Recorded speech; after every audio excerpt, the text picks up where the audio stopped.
বন্ধুরা, আমাদের ক্যাপশন আর ভিডিওর ফ্রন্ট পার্ট দেখেই ইতিমধ্যে আপনারা বুঝতে পেরেছেন ভিডিওটি রাজশাহী কলেজকে নিয়ে। রাজশাহী কলেজ বাংলাদেশের রাজশাহী শহরে অবস্থিত একটি শিক্ষা প্রতিষ্ঠান। 1873 সালে এই কলেজটি প্রতিষ্ঠিত হয়।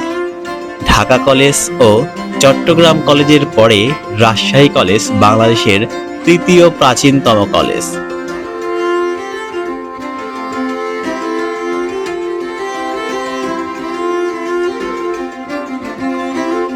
জাতীয় বিশ্ববিদ্যালয়ের অধিভুক্ত স্নাতক স্তরের 685টি কলেজের 2015 সালের তথ্যের ভিত্তিতে রাজশাহী কলেজ বাংলাদেশের সেরা কলেজ।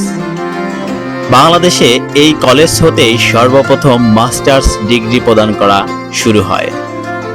কলেজটি রাজশাহী শহরের কেন্দ্রস্থলে রাজশাহী কলেজিয়েট স্কুলের পাশে অবস্থিত।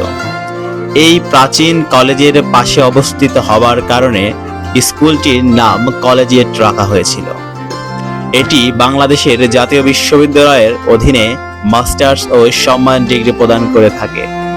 1996 সাল থেকে এই কলেজ উচ্চ মাধ্যমিক স্তরে ছাত্র নথিভুক্ত করা বন্ধ করা হলেও বর্তমানে 2010-11 শিক্ষাবর্ষ থেকে পুনরায় ভর্তি করা শুরু হচ্ছে।